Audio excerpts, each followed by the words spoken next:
Hi, I am Jessie, and I am Mike and Sue Dahl's daughter, and I am Ralph Dahl's oldest granddaughter, and I work here in the office at Dull Homestead.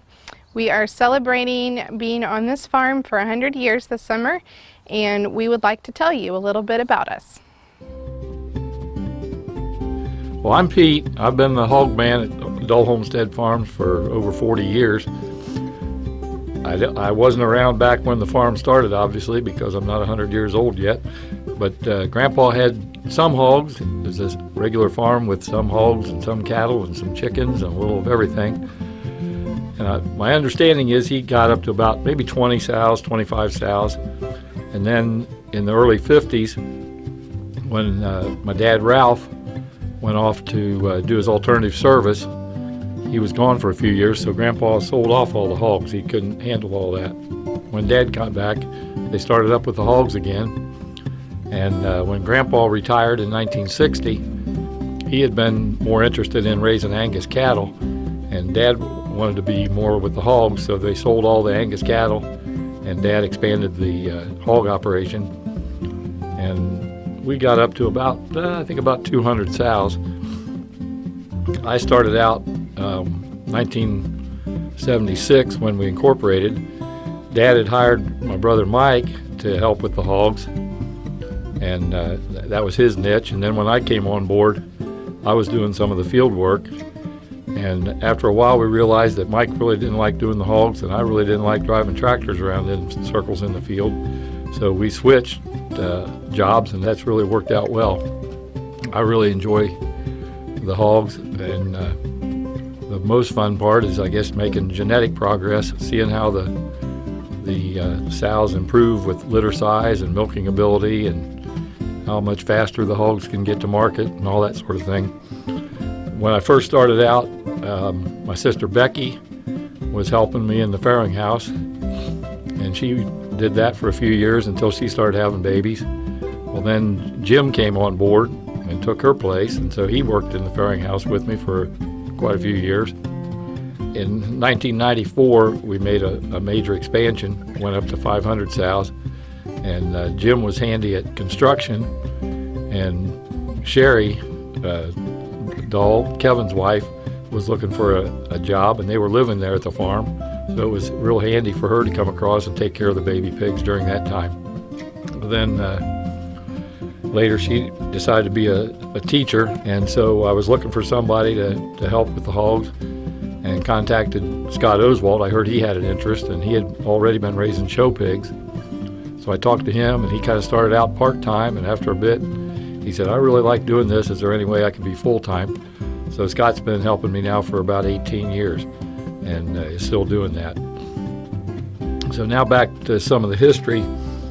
We used to just raise hogs outside like everybody else did, had huts outside and different barns and sheds. And in 1960, Dad, with the help of his dad and me, I was 6 years old and helped, and a couple other people, we built the farrowing house that still stands on the north side of 40.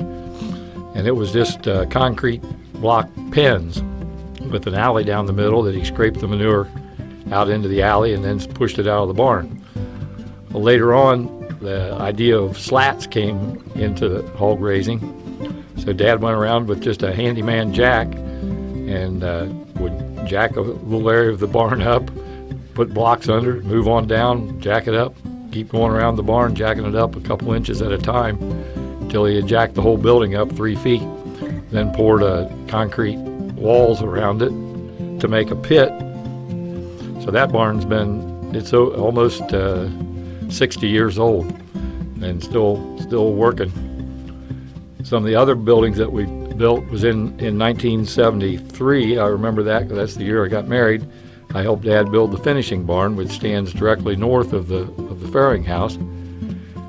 That we used for many years as a finishing barn. Then in 1994, when we did the big addition, we transformed that into a gestation building for the sows with new slats and gestation stalls for the sows to stay in. In 1978, we built the gestation barn, which also had nursery in part of it, and that was the year that I got back from Guatemala and Samantha was born, so I remember that. And finally, those buildings, we were having a lot of trouble in some of our buildings. I was raising hogs all over the place. I had hogs at the Wagner farm out in Eaton that we owned, and then I was renting barn space at Bill Riffle's and just running all over the place trying to take care of hogs, and slats were breaking down in the finishing barn and in the sow barns. So we knew we either had to quit raising hogs or do something spectacular. So at that point in '94, we built the nursery down at Mike's house on Arlington Road, and then we built 2 new finishing barns on the south side of the road behind the shop and the cob barns and all that. And then during the winter that year, we remodeled the 1973 finishing barn and did some work in the 1978 gestation barn. Turned that away from nursery. We didn't use it for nursery anymore, but we added some farrowing crates in there, and so we could expand the sows from 200 to 500 sows. So that's kind of a history of the buildings. Then in 1995, we built 2 more finishing buildings, and like I said, the fun of it is improving the sows. So we soon ran out of space again, so we added on another finishing barn a few years later that we call Room 5. Later on, we built the cattle building beside it, and we're still getting too many pigs, so now we rent a 1,000-head barn from Randall Bowman down south of Piermont, and we rent a 350-head barn up at West Manchester from Ned Harder. So I don't know what the next step is if the sows keep having more pigs, because we've maintained the same number of sows but really increased the number of pigs. Back when Grandpa was raising them and Dad, sows usually weaned about 7 or 8 pigs, something like that. That's what everybody was doing. And gradually we made improvements, and the genetics companies made a lot of improvement. And so after a while we were weaning 10, and then we were weaning 11, and now we very seldom wean less than 12, and it's not uncommon to wean 13. And recently we even went through a week where we weaned 14 off of 25 sows. So it's fun to see that kind of progress. In 1985, we quit breeding with boars and started using artificial insemination. And for many years, we collected boars that we had there on the farm and extended it and bred sows with it. In 7 or 8 years ago, or I forget what year it was now, I kind of tried to get it out of my mind, we got a really bad disease, and we had to depop. We had to get rid of all the hogs on the place and clean up and start over again. That was a tough call, but it turned out to be a blessing, because the sows that we repopped with were better than any that we used to have, and we ended up with a couple thousand extra pigs that we wouldn't have had otherwise. And that was when the price hit all-time highs, because the United States got hit with a disease called PED that killed millions of baby pigs, and we did not get it, so the price went record high, over $1 a pound, and we had a couple thousand extra pigs to sell at those high prices, so it more than paid off for the repop. The process that we do, we keep records on all the sows. When you use artificial insemination, it makes it pretty easy to know what day the sow got bred, so you know what day she needs to go in the farrowing crate. So that really improved efficiency. Instead of having boars out breeding sows that you don't know when they're having, we keep a record on each sow. We know what days she got bred, so we know approximately what day she's going to have pigs. It helps to make it very efficient. We use the farrowing crates very efficiently. Some of the keys to being successful in the hog farming, of course, is management. You have to keep track of everything. One of the real opportunistic things that we have is that we are not surrounded by any other hog farms. So that helps with our biosecurity, because one of the biggest problems raising hogs is if you have bad health, if there's a lot of disease. And because there's no other hog farms around us, and because we don't buy any feeder pigs and we don't buy any breeding stock, we have a lot less risk of bringing disease into the operation that way. And we're very careful who comes on the place, if they've been in any other hog farms. And the truckers that we use to truck the hogs to market have to be pressure washed and disinfected and all that to make sure that they don't bring disease. So those are some of the things that really help make things easier. That way we don't have high death loss, and we don't have to vaccinate for a lot of things. We don't have to use much antibiotics. So it really helps out on the cost of production. The first key thing is getting the sows bred. If you don't get them bred, you won't get any pigs. So that kind of starts the process, really. And with artificial, it takes a little bit of skill, but it's easier than you might think. We never did go back to buying boars. Once we depopped, we just bring semen in that we purchase. And it's from a really high health operation, high health boar stud, and very, very good genetics. So we get the sow bred. She stays in a gestation crate till she has pigs, about 114 days later. Then we put her in the farrowing house, and she has her babies. And we've developed sows that need very little help. We almost never have to pull pigs or anything like that, or we don't need to be there. The old-time farms used to try to be there when the sows were farrowing, but if that was the case, we'd have to be there every night because we have pigs almost every day. So we don't even try to be there when they're having pigs. If they can't have pigs on their own, we get rid of them. So then day one, the processing, Scott does most of that. We give the baby pigs a shot of iron and a shot of penicillin just in case there's some scratching that they do on each other, and we clip their needle teeth because the little pigs have really sharp teeth that they can scratch each other's faces with and open up sores. Then on day 4, we castrate the boars into barrows, and that's really all we do until weaning. We usually wean just under 21 days. And at that point, we do give them one vaccination for circovirus, and then we weigh each litter when we weigh it, and we have on our records we have a way that we call it indexing, that you take into account how many live-born pigs the sow had, how many she weans, how many pounds of weight we weigh each litter as we wean them, so we keep track of how much weight there is. And it's all adjusted to 21 days. So it's fair to the sow. And off of that, those numbers that we get then, we can identify which sows we want to keep daughters out of. The top 5% of those sows will breed them to special boars who have been selected for high maternal traits, high milking ability, high birth numbers, and just good mothers. Don't lay on them, don't step on them. That's one nice thing about having docile sows. And when Grandpa was raising them out in the woods, you wanted mean sows that could fight off coyotes and those kind of things.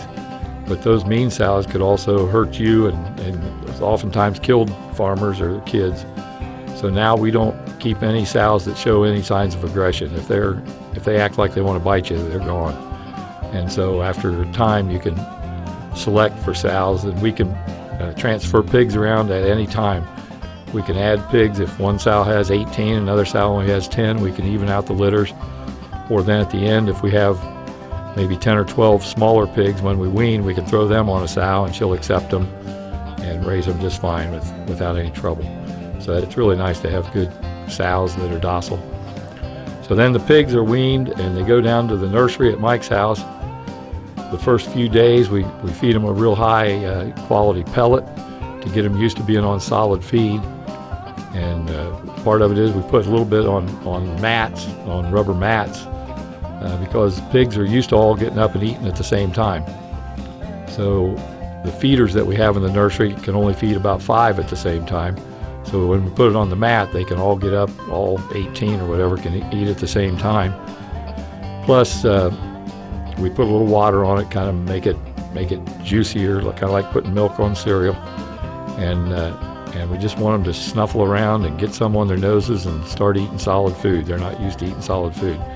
After a few days of that, we'll switch them over to some high quality feed that we grind ourselves, and then they move on. They're maybe a week of that, and then we switch almost every week. We're changing rations on those pigs to give them the maximum what they need, but to keep the cost down. So then they're down in the nursery for 5 to 6 weeks. get up around 40 to 50 pounds. Then we move them down to the finishing barns, and each room holds about 430 pigs on our farm, and we put them in pens of 26 or 27, and they're on self-feeders and cup waters. The finishing barns are all over pits, concrete slatted floors. The manure falls through the pits, and enough urine and water mixes with it that it stays kind of a slurry. All of our buildings are that way, and we can pump the pits out with either a pump into semi-trucks when we're hauling long distance to haul manure, or if it's close by, we can suck it up directly with the tank that we use to haul manure in the fields. It's a vacuum tank that sucks it up, and then when you get in the field, you reverse it, and it forces the manure out tubes down. There's knives on the back of the manure tank that go into the ground, and the manure flows out behind those knives, and then the ground fills on over the top of that. So it holds the manure value better because it's underground, and it also really decreases the smell, the odor. So it's a win-win situation. And we have millions of gallons a year, and it's very valuable as fertilizer. We've rented some farms in the past that maybe the soil test showed that the fertility levels should have been good, but it was missing something. And usually when we haul manure on those fields, we can really increase the yield because there's just something kind of magical about manure. The pigs stay in the finishing barn till they get up to around 250 pounds, and then we sell them. Most of them right now go to Ruth Packing up at Lake Erie. We have a family of brothers and cousins that come in with their semis, and we load at least one semi-load a week, and sometimes two, usually about 6 loads a month, and they haul them off for us. It takes about an hour to load. It's pretty challenging, as Mike has pictures of sorting the hogs. It's kind of interesting. If you've done it before, it's not too bad, but if you haven't done it before, it could be a real circus. After each room is empty, we go in and pressure wash it, and the same way in the nursery. When the nursery rooms get empty, we pressure wash them, take all the pigs out of that room, pressure wash it, disinfect it, and then usually within a few days we're filling it back up with new pigs. The top 5% of our sows have babies that are out of a different line of genetics, the maternal genetics. When they're born, we put notches in their ears that we can identify what year they were born, what month they were born, and who their mother is, and their father. They stay with the finishing hogs all the way up through nursery and finishing, and then when we sell the rest of the hogs, we keep back those gilts, let them get a month or so older, and then when they hit about 7 months old, we vaccinated them for various things, and then we start breeding them when they're about 7 months old, and they become our replacements. When we're weaning sows, the ones that have the lowest records, we haul those out to the auction out at Eaton, and they go to somebody that wants sausage, Jimmy Dean or Bob Evans or somebody. So then this starts the cycle all over again. After the sow is weaned, we put her back over in the gestation barn, give her extra feed for a week. Usually on day 5, she's ready to breed again. Most of them stand for 2 days to be bred, and once she's bred, she stays in that gestation crate until at about a month. Between 3 weeks and 4 weeks, I can check her for pregnancy with a ultrasound unit that we have, and I can determine if she's bred or not. If she's not bred, she may go see Bob Evans. If she's been really good and it's the first time she's missed, she may get a second chance. Other than that, the ones that are bred go over into the other gestation barn and stay there until they're ready to have pigs. So it's just a cycle. Most sows can have about 2.5 litters a year, so you can get a lot of pigs out of a sow.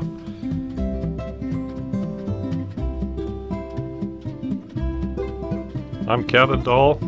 My job on the farm is primarily to take care of the trucking, to make sure the beans get planted, order the beans, and make sure they get harvested. I also cut male corn in the seed corn operation in August, and I haul a lot of manure. The soybean enterprise is pretty simple. We take delivery of seed in late winter. We start planting when the ground is ready after April 15th. We plant most of the beans into last year's corn stalks. We don't do any tillage on those acres. We have a 30-foot wide planter that plants rows 15 inches apart. We plant 1 inch to 1.5 inches deep. The soil has to be dry enough to create a good seed bed. On the front of the planters, we have discs that are a little wavy that do whatever tillage we need, and when the ground is fit, dry enough, it creates a perfect seed bed. To control weeds, we like to spray most fields in the fall so we have a clean field to plant into in the spring. After the beans come up, we spray to kill weeds that come up later. The fields are scouted through the summer, and if there is disease or insects, we spray accordingly.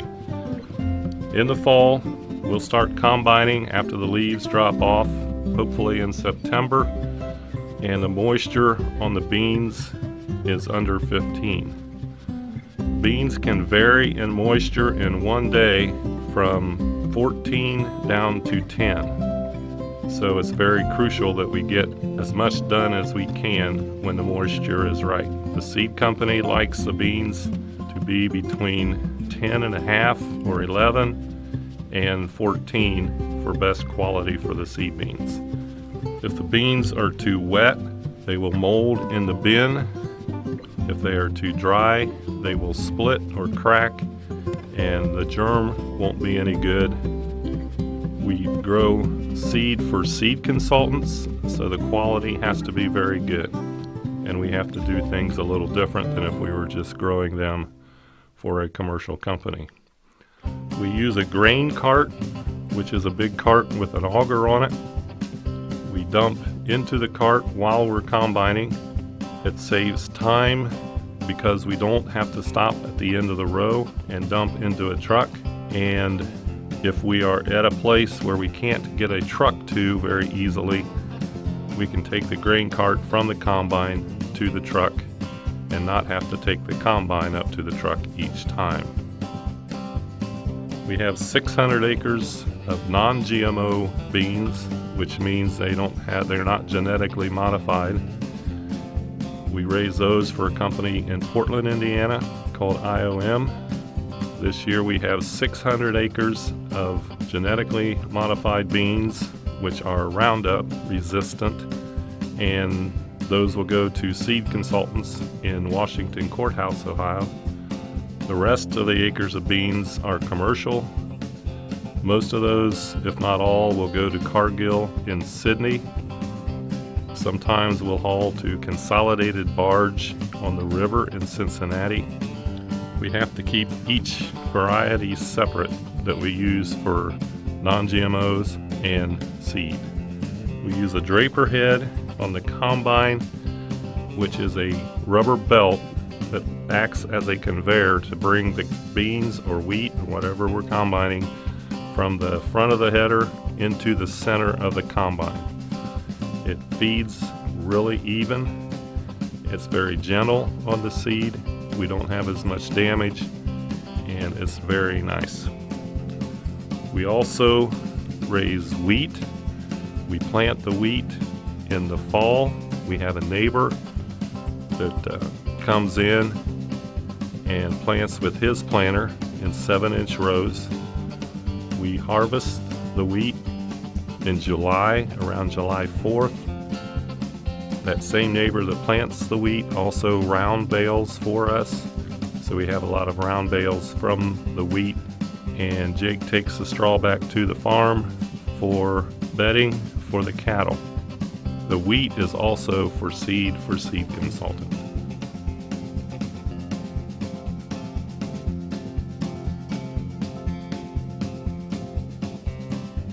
I'm Jake Dull. I'm the beef cattle manager at Dull Homestead, where we run 150 head of finished cattle and are planning on expanding that to 450 head. We buy cattle at around 600 to 700 pounds. Upon arrival, they are vaccinated, dewormed, and implanted. They're fed twice a day, and it usually takes about 7 months for them to reach finishing weight, where we sell them to Tyson Meats or JBS. Hi, I'm Ben Dahl, and been working at the farm since I graduated in 2000. I am running a kind of a side business off the main farm for making bedding out of corn cobs. We get corn cobs from the seed corn when we harvest it. So we got the idea to grind the corn cobs up. Makes a really good bedding for cattle and horses and pigs and chickens and pretty much anything you can think of. We'll make all different sizes. We go anywhere from like a 30-pound bag to big 800-pound bulk bags that a lot of people will buy, and they'll use them a little bit at a time. And then we're even selling like semi-loads or truckloads or whatever to bigger customers that have dairies, and they might be using them for cattle, or it might be a whole horse barn that's using it, and they'll just dump it on the ground and then move it in, a little bit at a time. So it's been kind of cool to see the people come in and get to know the business a little bit better, and just get to know those people and those customers. Hello, my name is Steve Burke, and I am the farm manager for Dull Homestead.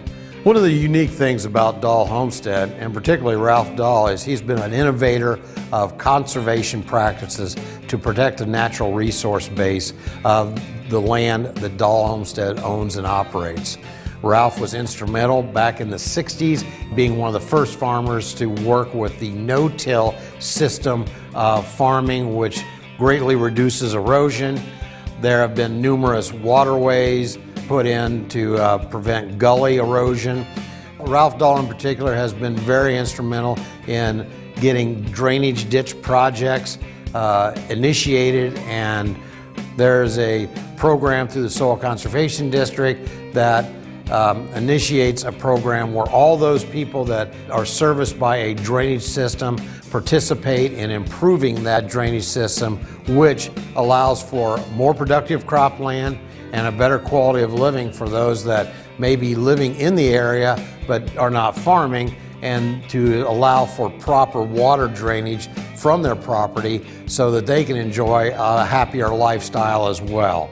Dull Homestead has continued with the practices of conserving the natural resource base, again, for the current and future generations.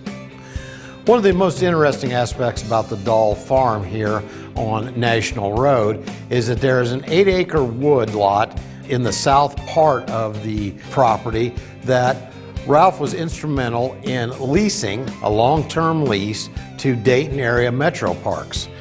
Now, this piece of property, this woodlot, adjoins the bike trail, and the bike trail that we're all familiar with that runs from, I think, down Sycamore Woods all the way to Verona, goes right past this woodlot. It has got some native virgin timber in that, some trees, very, very unique ecosystem for the area, and people that use the bike path have the opportunity to enjoy that woodlot and everything that it has to offer within it. Again, it's just another part of the Dull philosophy on trying to promote the agricultural aspect to the community in general, and giving them an opportunity to see some of the things that are happening out here at Dull Homestead. I'm Mike, the middle son. I'm going to give you a little overview of the seed corn production. A little bit of the history with it.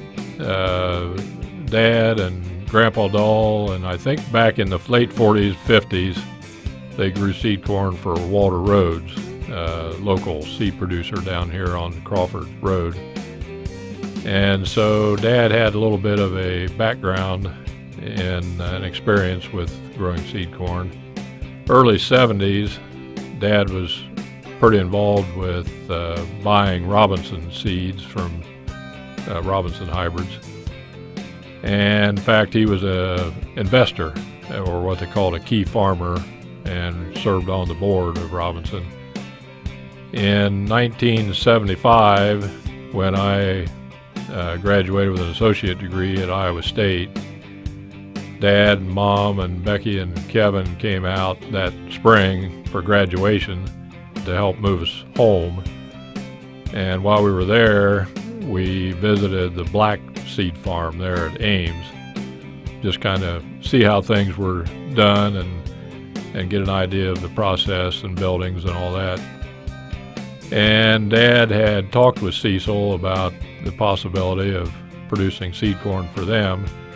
Cecil's company was growing. He had gone from a local company to a statewide company, and so Dad worked out a deal with them to produce for them and dry.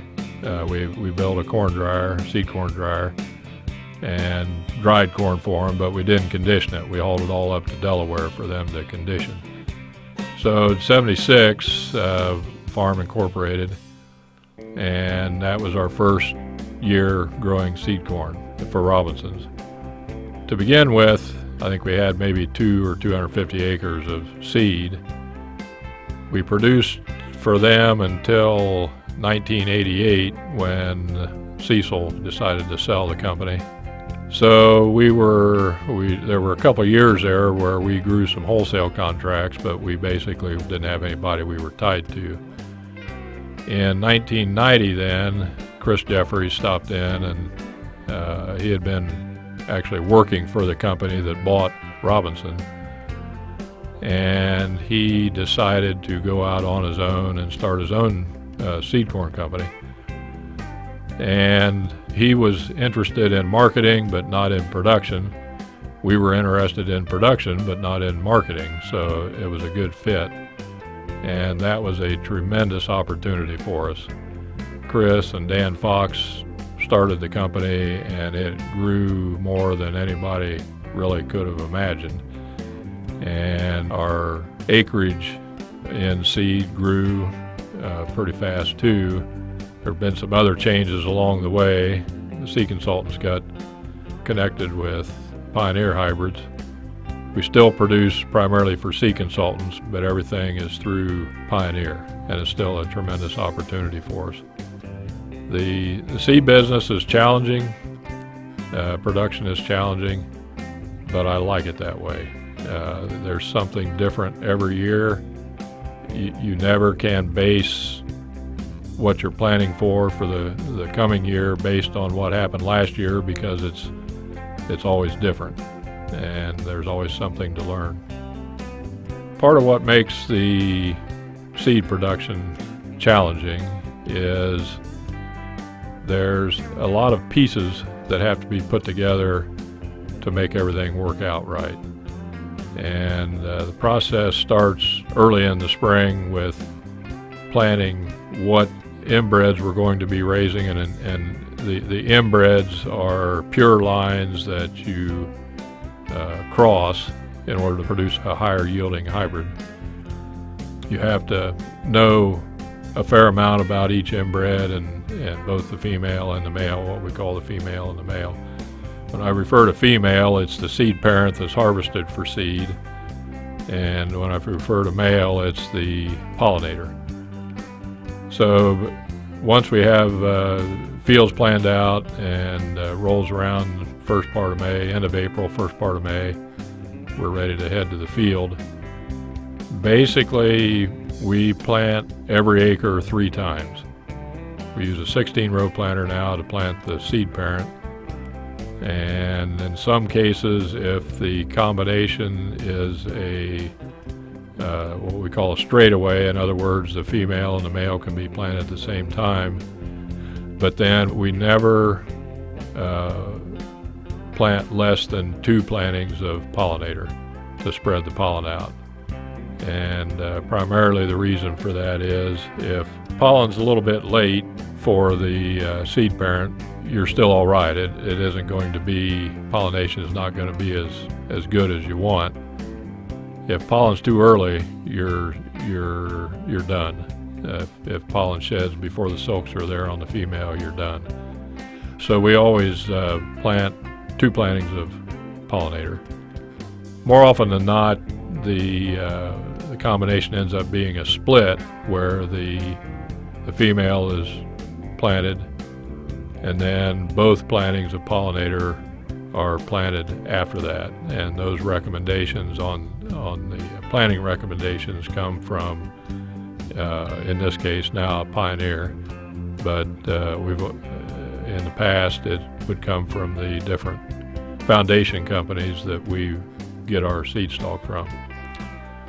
Once it's planted, then we have always planned on for weed control. Weed control is a challenge in seed because seed corn plants don't get very tall and you don't get the kind of shading that you do in hybrid corn. So it's easy for weeds to get started after it's planted. So we always put down primarily a grass herbicide first before we plant, but then we come back with a planned post program for broadleaves that'll also get escaped grass. And we've been pretty successful with that over the years. There seems to be a lot of spraying involved with seed, but basically there's a pre, a post for weed control, and then generally a fungicide application with insecticide if we need it before pollination, just to keep the plant healthy. By far the most intense time of seed production is in July when we're detasseling. The purpose for detasseling is, since you're trying to create a hybrid, you want the pollen from the pollinator to pollinate the silks on the seed parent, on the female. And you don't want the female to pollinate itself. So in order for that to happen, the tassel on every female plant has to come out. When we started back in '76, we did all of it by hand. At that time, it was mostly kids that we knew, or in some cases adults. We pretty well knew everybody that came out. But we do a fair amount of clipping now with cutters, which helps the process, and it helps with the kids not having to pull every plant. But the last time over the field has to be with kids. You can't get away from that. So the intensity of it is that no matter what the weather, heat, rain, sunny days, whatever, you've got to be there in the field. Corn doesn't stop growing, and you have to catch the female tassels before they start shedding pollen to avoid contamination. I remember the first year we produced, it came around time to detassel, and Dad said, you probably shouldn't plan on doing anything for the next 3 weeks, going anywhere. And he was right. I mean, it's just, there's 3 weeks, it's just one long day, and you have to be on top of it. For years, back in the 70s and 80s, Sue was in charge of the hiring and the firing in some cases, and keeping track of the workers. Now, Mahala and Robin pretty well do the hiring and calling of kids, and Mahala gets them going in the morning. And I mean gets them going. She is a lot meaner than I ever was. The kids respect her, and I've seen football players in tears once Hala gets a hold of them if they're not doing the job. She is a tough cookie, and she runs a mean ship, and that's what's necessary. You get all kinds of kids out there. There's kids that you can tell the first day they're out there they're going to be good. They just do the job, they're motivated, they never look back. Then you have kids that do one pass in a field and they're done. It's not what they thought it was going to be, they don't want to do it, and you have everything in between. There's a lot of kids who have found themselves in the cornfield. When you're in that environment, and especially on rainy days, and everybody's soaked, your hair's a mess, if you had makeup on, it's long gone, run down your face, and it takes every kid down to the lowest possible denominator, and that's when they get to know each other. A lot of years it ends up at the end of detasseling, everybody's kind of sad to see it over because it becomes like a camp almost, where they get to know each other and they just don't want it to end. So anyway, that's the most intense time. The other part of this is the whole focus on seed is quality. You know, everybody likes to get big yields, and I like to get big yields of seed, but it doesn't do you any good if the purity and the germination isn't there. Germination, a lot of times you can't do anything about. Purity, you can. And part of that purity process, too, also is what we call roguing, where we have a crew of maybe 10 or 15 kids with hoes that walk through the field and cutting out off types. And if you ever drive past one of our seed fields, you'll see a uniform field for the most part, but every now and then you'll see a great big tall one sticking up, and that's a rogue. And basically a rogue is contamination from the seed field of the genetic supplier. And in other words, that plant has already been crossed and it's a hybrid, and that's why it's so much taller. So we go through and cut those out then. Once it gets towards beginning of September, or even late August, you start pulling ears to test for moisture and that kind of thing. Normally we'll start harvesting when the corn is somewhere in the neighborhood of 35% moisture, and then dry it on the ear. We harvest it on the ear, dry it on the ear, and then shell it. While Abe is picking, part of the time he's picking into a cart that's pulled by another tractor, and so Abe never has to stop picking. He doesn't have to stop to dump into the truck, and that saves a lot of time. And Luke and Abe, it's fun to watch them because they're like one unit, and they communicate with each other, and they know each other's moves and right where to go, and it's a very efficient process. And basically these dump carts are hydraulic dump wagons that you harvest into, and then we can lift those dump wagons and dump them into truck beds, and then that's taken to the farm, to the walking floor, and dumped on the walking floor and into the vibrating pan and up into the husking building. When you have that much trash in corn, it doesn't want to flow, and this is the best system for getting the corn to flow. We found these truck beds. They're nice for this. They're actually silage beds, but they're about 3 inches wider at the back than they are the front, so corn doesn't get stuck in them. Part of the problem with that is then that you're hauling all that stuff into the husking house. What we do now is where all the shucks and stalks come out, we elevate that into a tub grinder, and that basically is almost a hammer mill type grinder that chops and blows the material into a silage wagon, and then we bag up the silage to feed cattle. Once the corn is through the huskers, we use 8 people total. And what they're doing is sorting out any off types that got missed in the field. They're sorting out any mold or crummy ears that we know will not be good quality seed, and any husks or junk that comes through, or ears with husks on them that didn't get husked the first time, get thrown into a conveyor and returned back to the husking bed to go through again. So that continues through anywhere from 4 to 6 weeks of harvest at fall, is just this steady flow of corn that our sorters look at. The corn is run up on top of the dryer and over what we call a tripper conveyor that fills the bins, and drying on the ear involves a lot of air and a little bit of heat. You can't get over 100 to 105 degree heat, especially on wet corn, or you'll kill it. You'll kill the germ.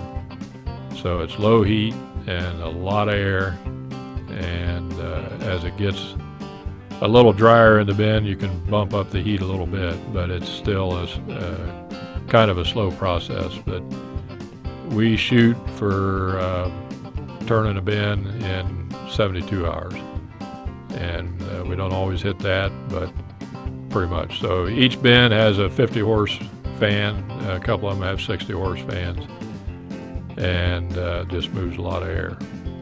Once the corn is dry, and we dry down to, the goal is 12.5%. Sometimes it gets a little drier than that, but most varieties, most inbreds, when it's down that dry, it just hops off the ear. Once it's dry, we unload on a conveyor and goes up into a hopper that feeds 2 cage shellers. Once it's shelled, the shell corn falls on a conveyor and goes up over what we call a scalper, which is a rough cleaning before it goes into the bin. And basically that takes out pieces of cob, shank, anything other than the corn. Uses air and screens to do a rough cleaning. The cobs are blown out of the barn with cob blowers, a really noisy process, and blown into the old hoop barn or into the cob barn that we built a few years ago. Once the seed is shelled, then it goes into a couple overhead hoppers and is stored in various bins that we have there around the farm. Part of the process is estimating what you're going to have of each variety and matching that to a bin that's close to that size. The biggest fear in the seed production is mixing seed, mixing varieties. I almost hate to say it, we've never had it happen, but every individual variety, every inbred that you produce has to be isolated, has to be kept separate.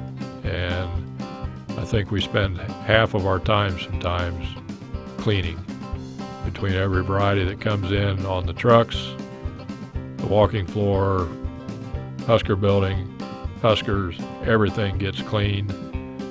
When we go between varieties shelling, everything is blown down, every kernel's cleaned up. You have to segregate everything. And then along with that is identification of the bins. We clearly mark every bin that we fill with the variety that's in there, so we know when we go to condition what's where. So that's kind of the process up to storage. Generally, harvest will run from 1st of September till middle, maybe 3rd week of October. With the new dryer and the process we're running now, we may be able to narrow this down to 3 weeks. Once harvest is done, about 1st of November, we start conditioning and bagging corn. So the process that we go through, when it first comes into the seed house, it goes over an air screen cleaner similar to the scalper in the sheller building. Once it goes through the cleaner, then it directly goes through what we call sizers. Basically, we're separating it into 4 sizes, 2 flat sizes, 2 round sizes, and you may wonder what that means. When you look at an ear of corn, you can see that there's different shapes and sizes of kernels on that ear. And generally on the butt of the ear, the kernels are round, and they're large round. And you look at the tip of the ear, and the kernels are round, but they're smaller rounds. And everything in between, the kernels are pretty flat. And based on where it is on that ear, as to whether it's a deep, wide flat or a shallower, narrower flat. And so we use round hole screens to separate by size. And then we use slotted screens to separate by width. And basically the slotted screens separate the rounds from the flats. The flats will fall through, the rounds will stay in, and they go to different bins. Once it's sized, the last process that it goes through for us is what we call a gravity table before it gets treated. And the gravity table is probably the most challenging piece of equipment to use. It's a tilted table, both side tilt and end tilt, and it oscillates. It shakes back and forth, side to side. And then there's 4 fans underneath that blow a lot of air through the corn. And basically what you're trying to do is separate the seed by density. It's pretty well accepted that the denser the seed, the better the germination. The lightweight, fluffy stuff is not as good a quality. So what you're trying to separate out, if there's moldy kernels or anything like that in there, they're going to be lighter weight. So what this does is, if you watch the gravity, you can usually draw a line and you see the crummier, lightweight stuff float to the bottom side of the table, because the air basically stratifies the corn and suspends it. If you put your hand over the table, you can actually feel the corn floating on there. So it floats the light stuff to the bottom, and that gets cut off for hog feed. The heavier stuff stays in contact with the screen on the bottom of the table, and so the table vibrates it up to the top, and that goes off for good seed. And then there's a cut in the middle that returns back through, that's not fully separated. And it's a fascinating piece of equipment. Once it's through the gravity, then it goes directly above the treater. The corn gets treated with a couple different fungicides and now a seed-applied insecticide and colorant. Treated seed has to be, by law, has to be colored so that nobody can get into it and not know the treatments on it. And the fungicides basically are to protect the seed while it's in the ground till it has a chance to germinate and get going. Once it's through the treater, it goes into bagging bins above the bagger, and goes through our bagger and through the sower, and then gets stacked on pallets. So that's kind of the process. I've told Dad often, there's a line out of Mary Poppins that Bert, the chimney sweep, says. He says, "I likes what I does, and I does what I likes." And that's kind of where I'm at. I like what I'm doing. The other thing Dad asks me often is, do you have somebody to take your place? And I feel pretty comfortable now that I do. The last quite a few years, Caleb has stepped up, and he has the right mindset for this business. It's a detail-oriented business, and you have to pay attention to every detail. There's no small mistakes in the seed business. If you mix something or mess something up, it's a lot of dollars. Caleb is a worrier, and you may say that's not a good thing, but it is a good thing because you can't overlook things. And he knows the process, the whole process, and he is adamant, painfully adamant sometimes about details. So if I bow out tomorrow, I think he can continue it. Abe's always been a detail-oriented guy too, but he's pretty well taken over the buying and the ordering and the application of our weed control and all that. There was a time I knew all the chemicals, but I don't anymore, but Abe does. And he's particular. He's antagonistic enough about weeds that there are some weeds that there is no herbicide that'll get them once they reach a certain point. and Abe knows what they are, and if he spots a few in a field, he'll get out and he'll go pull them or hoe them out, because once they get started, you can't get rid of them. So I was able to turn that part over to him, and I don't question.